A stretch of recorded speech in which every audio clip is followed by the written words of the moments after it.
ಎಲ್ಲ ಗೌರವಾನ್ವಿತ ಪತ್ರಕರ್ತರಿಗೆ ಜೈ ಭೀಮ್ ವಂದನೆಗಳು. ನಾನು BR ಭಾಸ್ಕರ್ ಪ್ರಸಾದ್ ಅಂತ, ರಾಜ್ಯ ಪ್ರಧಾನ ಕಾರ್ಯದರ್ಶಿ, social democratic party of India. ಮೊದಲಿಗೆ ಒಂದನ್ನು ಸ್ಪಷ್ಟಪಡಿಸ್ಕೊಡ್ತಾ ಇದ್ದೀವಿ, ನಮ್ಮ ಈ ಪತ್ರಿಕಾಗೋಷ್ಠಿ ಯಾವುದೇ ಧಾರ್ಮಿಕ ಆಚರಣೆಗಳ ವಿರುದ್ಧ ಅಲ್ಲ, ಯಾವುದೇ ದೇವರ ಸಂಪ್ರದಾಯಗಳೇನಿದ್ದಾವೆ ಅಥವಾ ಅದರ ನಡಾವಳಿಗಳಿದ್ದಾವೆ ಅದರ ವಿರುದ್ಧ ಅಲ್ಲ. ಮತ್ತೆ ಇವತ್ತಿನ ಪತ್ರಿಕಾಗೋಷ್ಠಿ ಯಾಕೆ ಅಂತಂದ್ರೆ, ದೇವರು ಮತ್ತೆ ಧರ್ಮದ ಹೆಸರನ್ನ ಹೇಳಿಕೊಂಡು ಮಾಡ್ತಾ ಇರುವಂತಹ ದುಂಡಾವರ್ತನೆಗಳಿದೆ, ಗೂಂಡಾಗಿರಿ ಏನಿದೆ, ಅದರ ವಿರುದ್ಧವಾಗಿ ನಾವು ಕಾನೂನಾತ್ಮಕವಾದಂತಹ ಹೋರಾಟಗಳನ್ನು ಮಾಡಬಹುದು. ಮೊನ್ನೆ 2 ದಿವಸದ ಹಿಂದೆ ರಾಜ್ಯದ ಏನು ಪೊಲೀಸ್ ಮಹಾನಿರ್ದೇಶಕರಿದೆ, DGI DGP ಅವರನ್ನ ಭೇಟಿಯಾಗಿ ಸಂಬಂಧಪಟ್ಟಂತಹ ಏನು ಇಂದಿನ ವರ್ಷದಲ್ಲಿ ಏನು ಹನುಮ ಜಯಂತಿಯ ಪ್ರಯುಕ್ತವಾಗಿ ನಡೆದಂತಹ ಒಂದು ಗೂಂಡಾಗಿರಿ ವರ್ತನೆ ಏನಿದೆ ಅದರ ವಿಡಿಯೋಗಳು ಸಮೇತ, ಅದರ ದಾಖಲೆಗಳ ಸಮೇತ ಪೊಲೀಸ್ ಇಲಾಖೆಗೆ ಸಲ್ಲಿಸಿರುವಂಥದ್ದು. ಘೋಷಣೆಗಳನ್ನು ಕೂಗುವಾಗ ಒಂದು ಮುಸಲ್ಮಾನ ಸಮುದಾಯನ ಪ್ರಚೋದನೆ ಮಾಡುವಂಥದ್ದು, ಮತ್ತೆ ಬಹಳ ಅವಾಚ್ಯವಾಗಿ ಈಗ ಬನ್ರಿ ಅಂತೇನೋ ಒಂದು ಪದ ಉಪಯೋಗಿಸಿ ಕರೆಯುವಂಥದ್ದು, ಈ ತರ ಮಾಡಿ, ಮತ್ತೆ ಮುಸಲ್ಮಾನರ ಮನೆಗಳ ಮೇಲೆ, ಅಂಗಡಿಗಳ ಮೇಲೆ ದಾಳಿ ಮಾಡಿದ್ದು, ಇವೆಲ್ಲ ಉದಾಹರಣೆಗಳನ್ನ ಇಟ್ಕೊಂಡು ನಾವೀಗ ಮನವಿ ಮಾಡಿದ್ದೇನೆ ಅಂದ್ರೆ ಪೊಲೀಸ್ನ ಮಹಾನಿರ್ದೇಶಕರಿಗೆ, ಇಲ್ಲಿನ ಧಾರ್ಮಿಕ ಆಚರಣೆ ಏನಿದೆ ಇದು ಶಾಂತಿಯುತವಾಗಿ ಸಾರ್ವಜನಿಕರೆಲ್ಲರೂ ಸಂತೋಷದಿಂದ ಭಾಗವಹಿಸುವ ರೀತಿಯಲ್ಲಿ ಅನುಕೂಲಗಳನ್ನ ಮಾಡಿಕೊಡಿ. ಭಜನ್ ದಳ ಏನ್ ಹೇಳ್ತಾ ಇದೆ, ಓಪನ್ ಆಗಿ ಸಂವಿಧಾನವನ್ನ ಅಣಗಿಸುವ ರೀತಿಯಲ್ಲಿ ಸಂವಿಧಾನ ಕೊಟ್ಟಂತಹ ಒಂದು ಸರ್ವಧರ್ಮ ಏನು ಸಹಿಷ್ಣುತೆ ಏನಿದೆ ಅದನ್ನ ಹಾಳು ಮಾಡುವ ನಿಟ್ಟಿನಲ್ಲಿ, ಕೋಮುವಾದವನ್ನ ಪ್ರಚೋದನೆ ಮಾಡುವ ನಿಟ್ಟಿನಲ್ಲಿ ಇಲ್ಲಿ ಗಲಭೆಯನ್ನು ಸೃಷ್ಟಿ ಮಾಡೋದಕ್ಕೆ ಒಂದು ತಯಾರಿಗಳನ್ನ ಮಾಡಿಕೊಂಡಿದ್ದಾರೆ. ಫೇಸ್ಬುಕ್ ಗಳಲ್ಲಿ, ವಾಟ್ಸ್ಆಪ್ ಗಳಲ್ಲಿ, ಮೆಸೇಜ್ಗಳಲ್ಲಿ, ಬೇರೆ ಬೇರೆ ಸಾಮಾಜಿಕ ಜಾಲತಾಣಗಳ ಮೂಲಕ ಇದನ್ನ ರಾಷ್ಟ್ರದ್ರೋಹಿ ಟಿಪ್ಪು ಕಟ್ಟಿದಂತಹ ದೇವಸ್ಥಾನ, ಇದನ್ನ ಕೆಡವಿ ಮೂಡಲ ಆಂಜನೇಯ ಸ್ವಾಮಿ ದೇವಸ್ಥಾನವನ್ನು ಕಟ್ಟಬೇಕು ಬನ್ನಿ ಅನ್ನುವಂತ ಘೋಷಣೆಯನ್ನ ಬಹಿರಂಗವಾಗಿ ಕೊಡ್ತಾ ಇರುವಂಥದ್ದು. ಇದು ನಮ್ಮ ಏನು ಪೂಜಾ ಸ್ಥಳಗಳ, ಧಾರ್ಮಿಕ ಸ್ಥಳಗಳ ಸಂರಕ್ಷಣಾ ಕಾಯ್ದೆ 1991 ಇದೆ, ಅದರ ಸ್ಪಷ್ಟವಾದಂತಹ ವೈಲೇಷನ್ ಇದು. ಈ ಸರ್ಕಾರ ಕ್ರಮ ತಗೊಳ್ತಾ ಇಲ್ಲ, ಹಾಗಾಗಿ ನೀವು ಅದನ್ನ ಅವಕಾಶ ಮಾಡಿಕೊಡ್ಬಾರ್ದು.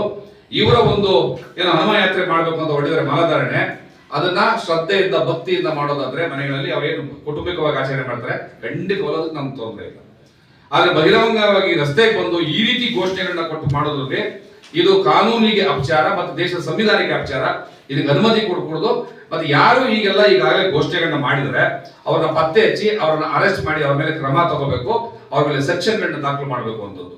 ಇದಕ್ಕೆ ಉದಾಹರಣೆ ಕೂಡ ನಾವು ಕೊಟ್ಟಿರುವಂತದ್ದು, ಕಳೆದ ಸಾರಿ ಯಾವ್ಯಾವ ಮುಸಲ್ಮಾನರ ಮನೆ ಮೇಲೆ ದಾಳಿ ಆಗಿತ್ತು ಆ ಎಲ್ಲ ಉದಾಹರಣೆಗಳ ಸಮೇತ ನಾವು ಪೊಲೀಸ್ ಇಲಾಖೆ ಕೊಟ್ಟಿದ್ದೀವಿ. ನಾವು ಈಗಲೂ ಕೂಡ ಸ್ಪಷ್ಟಪಡಿಸ್ತಾ ಇರುವಂತದ್ದು, ಕೇವಲ ಈ ದೇವರು, ಧರ್ಮ, ಜಾತಿಯನ್ನ ದುರುಪಯೋಗ ಪಡಿಸ್ಕೊಂಡು ಆ ಮೂಲಕ ಗಲಭೆಕೋರರು ಯಾರಿದ್ದಾರೆ ಅವ್ರ ಮೇಲೆ ಉಗ್ರ ಕ್ರಮಕ್ಕೆ ಒತ್ತಾಯ ಮಾಡುವಂಥದ್ದು ಈ ಪತ್ರಿಕಾಗೋಷ್ಠಿ ಮೂಲಕನೂ ಹೌದು. ಮತ್ತೆ ನಾವೇನು SP ಯನ್ನ ಭೇಟಿ ಮಾಡಿದ್ದೀವಿ, ಅಥವಾ ಪೊಲೀಸ್ ವರಿಷ್ಠಾಧಿಕಾರಿಗಳನ್ನ ಭೇಟಿ ಮಾಡಿದ್ದೀವಿ, ಪೊಲೀಸ್ ಮಹಾನಿರ್ದೇಶಕರನ್ನ ಭೇಟಿ ಮಾಡಿದ್ದೀವಿ, ಸರ್ಕಾರಕ್ಕೂ ಗೃಹ ಇಲಾಖೆಗೆ ಪತ್ರ ಬರೆದು ಏನು ಕೇಳಿದ್ದೀವಿ. ಇವೆಲ್ಲವೂ ಕೂಡ ಈ ರೀತಿಯಾದಂತಹ ಒಂದು ಕಾರಣಕ್ಕೆ, ಮತ್ತೆ ಇಲ್ಲಿ ಒಂದು ಶಾಂತಿ, ಸುವ್ಯವಸ್ಥೆ, ಭ್ರಾತೃತ್ವ ಇದು ನೆಲೆಸಬೇಕು ಅನ್ನುವಂಥದ್ದು ನಮ್ಮ ಈ ಒಂದು ಏನು ಕಳಕಳಿ ಅಥವಾ ಕಾಳಜಿ. ಮುಖ್ಯವಾಗಿ ಇವರು ಗುರಿ ಮಾಡ್ತಾ ಇರುವಂತದ್ದು ಟಿಪ್ಪು ಸುಲ್ತಾನ್ ಅಂತ. ನೋಡಿ, ಇತಿಹಾಸದಲ್ಲಿ ಏನೆಲ್ಲ ಘಟನೆಗಳಾಗಿದೆ ಅದನ್ನು ಕೂಡ ಪ್ರಶ್ನೆಗಳ ಮುಂಚೆ ಒಂದು ಕ್ಲಿಯರ್ ಮಾಡೋಕೆ ಇಷ್ಟಪಡ್ತೀನಿ. ಹಾಗಿದ್ರೆ ಯಾವ್ದಾದ್ರು ಮಸೀದಿನ ಧ್ವಂಸ ಮಾಡಿ ಆ ದೇವಸ್ಥಾನ ಕಟ್ಟಿದ್ರೆ ಪರವಾಗಿಲ್ವಾ, ಯಾವ್ದಾದ್ರು ದೇವಸ್ಥಾನವನ್ನ ಧ್ವಂಸ ಮಾಡಿ ಮಸೀದಿ ಕಟ್ಟಿದ್ರೆ ಪರವಾಗಿಲ್ವಾ, ಈ ತರದೇನ ಪ್ರಶ್ನೆಗಳು ಬಂದ್ರೆ ನಾನು ಅದಕ್ಕೊಂದು ಸ್ಪಷ್ಟವಾದ ಇನ್ನೊಂದು ಪ್ರಶ್ನೆ ನಿಮ್ಮ ಮುಂದೆ ಹೇಳಕ್ಕೆ ಇಷ್ಟಪಡ್ತೀನಿ.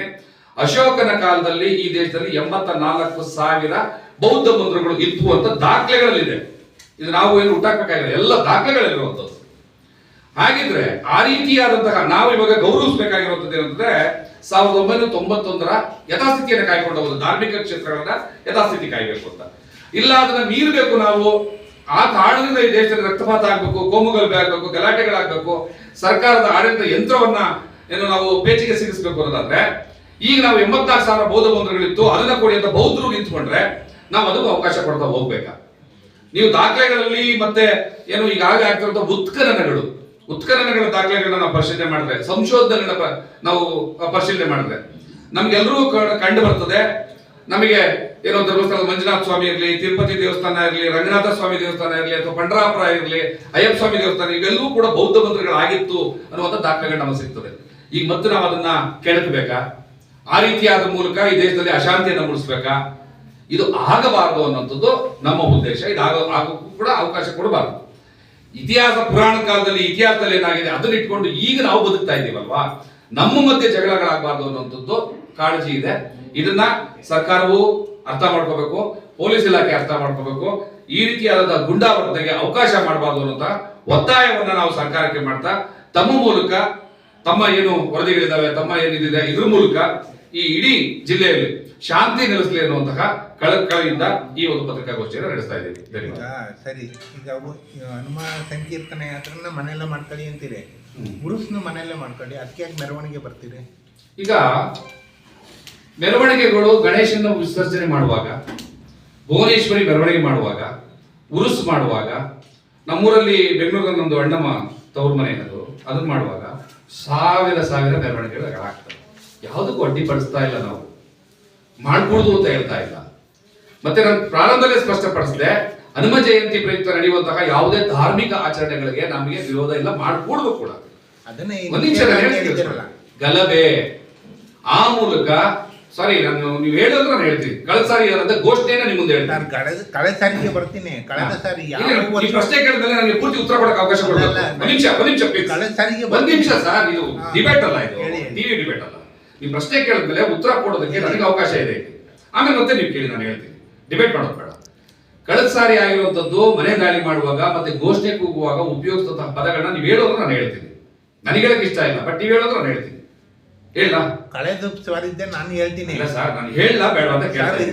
ಘೋಷಣೆ ಕೂಗೋಕ್ಕಿಂತ ಮುಂಚೆ ಕಳೆದ ಹಿಂದಿನ ವರ್ಷಗಳಲ್ಲಿ ಇಲ್ಲದೆ ಇರತಕ್ಕಂತ ಹಸಿರು ಬಾವುಟ ಹೋದ ವರ್ಷ ಕಾಣಿಸ್ಕೊಳ್ಳೋದಕ್ಕೆ ಕಾರಣ ಏನು? ಅಲ್ಲ, ನೀವು ನಾನು ಫಸ್ಟ್ ನನ್ನ ಪ್ರಶ್ನೆ ನಾನು ಕೇಳ್ತಾ ಇರೋದು ಅದು ಒಂದು ನಿಮಿಷ, ನಿಮ್ಮ ಎಲ್ಲಾ ಪ್ರಶ್ನೆಗೆ ಉತ್ತರ ಕೊಡ್ತೀನಿ. ನಾನ್ ಕೇಳ್ತಾ ಇರೋದು ಘೋಷಣೆಯಲ್ಲಿ ಬಂದಂತಹ ಪದಗಳನ್ನ ನಾನು ನಿಮ್ಗೆ ಹೇಳಬೇಡ. ಘೋಷಣೆ ಬಂದಿದ್ದಕ್ಕೆ ಕಾರಣ ನಾನು ಹೇಳ್ತಾ ಇದ್ದೀನಿ.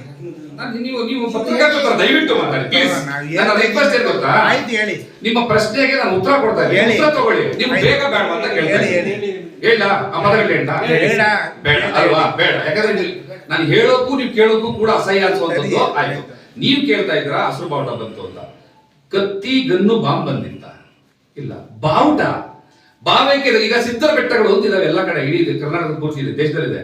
ಅಲ್ಲೆಲ್ಲವೂ ಕೂಡ ಕೆಳಗಡೆ ಏನೋ ಒಂದು ದರ್ಗಾ ಇರುತ್ತೆ, ಮೇಲ್ಗಡೆ ಸಿದ್ದಪ್ಪಾಜಿ ಇರ್ತದೆ.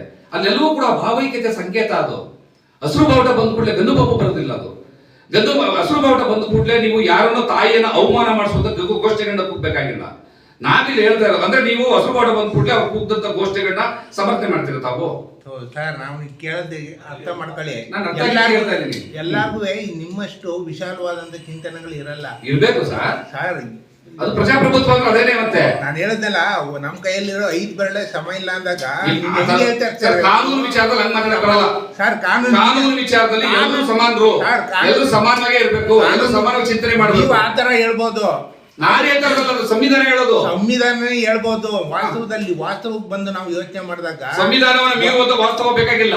ವಾಸ್ತವ ಎಲ್ಲ ಮೀರ್ತಾನೆ ಇದಾರೆ. ಯಾವನೇನೋ ಸಂವಿಧಾನದ ಪ್ರಕಾರ ನಡೀತಾ ಇಲ್ಲ. ಭಾವನೆಗಳಿಗೂ ಸಂವಿಧಾನಗಳಿಗೂ ಡಿಫರೆನ್ಸ್ ಇದೆ. ನೀವು ಅರ್ಥ ಮಾಡ್ಕೊಳ್ಳಿ.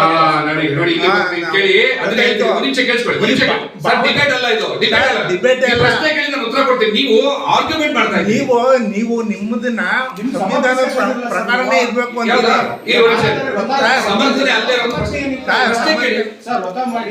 ಅವ್ರೇನು ಆಂಜನೇಯ ಅವ್ರ ಹೋಗ್ತಾ ಇರ್ತಾರೆ. ನೀವು ಸೂಕಲ್ಲ ಚಪ್ಪಲಿ ಕಾಲು ಬಂದು ನಿಂತ್ಕೊಂಡು ಅವ್ರನ್ನ ಅವಹೇಳನ ಅವ್ರ ಕಾಲ್ ತುಳಿಯುವಂತದ್ದೆಲ್ಲ ಮಾಡೋ ತಪ್ಪಲ್ವಾ? ಅದು ಯಾರು ಮಾಡೋದು ತಪ್ಪು? ಯಾರು ಮಾಡಿದ್ದಾರೆ? ದಕ್ಷಿಣ ಆಗೋದಕ್ಕೆ ಅದೇ ಕಾರಣ.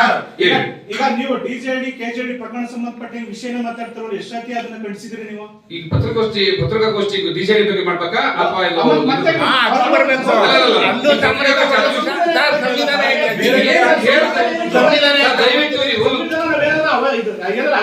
ಸಂವಿಧಾನ ಡಿಜೆಡಿಗೆ ಆಸ್ಪತ್ರೆ ಹೇಳಿ ಸರ್. ನೀವು ಈಗ ಯಾರು ಒಬ್ರು ಮಾತಾಡಿ, ಯಾರು ಒಬ್ರು ಮಾತಾಡಿ. ನಾವು ಕೇಳ್ತಾ ಇದ್ದೀವಿ. ನೀವು ಮಾತಾಡೋ ಅವ್ರನ್ನ ಸುಧಾರಿಸಿ ಕೇಳಿ. ನೀವಿಬ್ರು ಮಾತಾಡಿದ್ರೆ ಯಾರು ಕೇಳಿಸ್ಕೊಳ್ಳೋದು? ಪತ್ರಿಕಾ ಧರ್ಮ ಅಲ್ಲ ಇದು, ಪತ್ರಿಕಾ ಧರ್ಮ ಅಲ್ಲ ಇದು. ಅಲ್ಲ, ಇದು ಪತ್ರಿಕಾ ಧರ್ಮ ಅಲ್ಲ. ಆಯ್ತು, ಅವ್ರ ಪ್ರಶ್ನೆ ಸಂವಿಧಾನ ಯಾಕೆ ಇಷ್ಟು ಜನ ಒಬ್ರು ಕೇಳಪ್ಪ. ಇಷ್ಟು ಜನ ಒಟ್ಟಿಗೆ ಮಾತಾಡೋಕ್ಕಾಗತ್ತಾ? ಅದೇನ್ ಕೇಳಪ್ಪ. ಒಬ್ರು ಪ್ರಶ್ನೆ ಕೇಳಿ, ನಾನು ಉತ್ತರ ಕೊಡ್ತೀನಿ. ಈಗ ಇಬ್ರು ಒಟ್ಟಿಗೆ ಮಾತಾಡ್ತಾ ಇದ್ದೀರಾ, ಯಾರು ಮಾತಾಡ್ಲಿ ನಾನು ನಮ್ಗೆ ಮಾತಾಡಿ, ಅವ್ರಿಗೆ ಮಾತಾಡಿ. ಅವ್ರು ಸುಮ್ಮನೆ ನೀವು ಕೇಳಿ. ಆಯ್ತು, ಹೇಳಿ ಸರ್. ಏನ್ ಮಾತಾಡಿ, ಏನ್ ಕೇಳಿ? ಇವಾಗ ನಾನು ಕೇಳಿದ್ನಲ್ಲ, ಅದು ಹೇಳಿ. ಏನ್ ಹೇಳಿ, ಏನ್ ಕೇಳಿ ಗೊತ್ತಿಲ್ಲ. ನನಗೆ ಕೇಳಿಸ್ಕೊಳ್ಳಿಲ್ವಾ ನೀವು? ನೀವು ಇಬ್ರು ಮಾತಾಡ್ತಾ ಇರೋದು ಯಾರು ಕೇಳಿಸ್ಕೊಳ್ಳಿ ಅಂತ ಹೇಳ್ತಾ ಇದ್ದೀನಿ. ಕೇಳಿಸ್ಕೊಳ್ಳಿಲ್ವಾ ನೀವು? ನಾವ್ ಹೇಳೋದು ಕೇಳಿಸ್ಕೊಳ್ಳಿ. ನನ್ನ ಪ್ರಕಾರ ನಡ್ಕೋತಿಲ್ಲ. ನೀವು ಪತ್ರಿಕಾ ಧರ್ಮವನ್ನು ಪಾಲಿಸ್ತಾ ಇಲ್ಲ. ಸರ್, ನಾವು ಹೇಳ್ತಾರೆ ನನ್ನ ಪ್ರಶ್ನೆ ಕೇಳಿ ಕೇಳಿ ಅಂತ ಹೇಳಿದ್ರೆ ಕೇಳಿ ಕೇಳಿ ಪ್ರಶ್ನೆನ ನೀವು ಮಾತಾಡಿ ನಾನು ಕೇಳಿಸ್ಕೊಳ್ಳಿ ಅಂತಂದ್ರೆ ಅವ್ರ ಮಾಲೆ ಹಾಕೊಂಡು ಒಂದು ಏನೋ ಒಂದು 7 ದಿನನೋ ಏನೋ 8 ದಿನ ವ್ರತ ಮಾಡ್ಕೊಂಡು ಹೋಗ್ತಾ ಇರ್ತಾರೆ. ಹೌದು. ಅವ್ರ ಹತ್ರ ಹೀಗೆ ಸೂ ಕಾಲಲ್ಲಿ ಚಪ್ಪಲಿ ಕಾಲಲ್ಲಿ ಬಂದು ಅಂತ ಆರೋಪ ಮಾಡೋದು ಇದೇ ಬಜರಂಗದವರು ಮೊನ್ನೆ ಪ್ರೆಸ್ ಮೀಟ್ ಮಾಡಿದಾಗ. ಕರೆಕ್ಟಾ ಸರ್? ಹೌದು. ಅದು ಅವ್ರಿಗೆ ಹಂಗ್ ಮಾಡಿದಾಗ ಅವ್ರನ್ನ ಇದು ಪ್ರೇರೇಪಿಸ್ತಂಗ ಆಗೋದಿಲ್ವಾ? ಜಗಳಕ್ಕೆ ಆಹ್ವಾನ ಕೊಟ್ಟಂಗ ಆಗೋದಿಲ್ವಾ? ಅವ್ರಿಗೆ ಕೋಪ ರೋಷ ಅಂತ ಮುಗಿತಾ ಈ ಪ್ರಶ್ನೆ? ಅದು ಓದಿ ಅವ್ರಿಗೆ ಮಾನವೀಯತೆ ಪ್ರಶ್ನೆ ಮುಗಿತಾ ಅಂತ ಕೇಳ್ತಾ ಇದ್ದೀನಿ. ನಾನು ಹೇಳ್ತೀನಿ ಸರ್, ಮಾತಾಡ ಅವ್ರಿಗೆ ಮಾನವೀಯತೆ. ನಾನು ಮಾತಾಡೋದು ಬೇಡ, ಪ್ರಶ್ನೆ ಕೇಳ್ತಾ ಇದ್ದೀರಾ ಅಥವಾ ಆರ್ಗ್ಯುಮೆಂಟ್ ಮಾಡ್ತಾ ಇದ್ದೀರಾ? ನಾನು ಪೂರ್ತಿ ಮುಗಿಸ್ಬಿಡ್ತೀನಿ. ಕೇಳಿ ನಿಲ್ಲಿಸಿದ್ರಿ, ನಾನು ಮಾತಾಡೋಕೆ ಅಷ್ಟ್ ಮಾತಾಡಿದ್ರಲ್ಲ, ಹಂಗ್ ಮಾಡಿದ್ರ ಅದಕ್ಕೆ ಅವರು ಉದ್ರಿಕ್ತಗೊಂಡು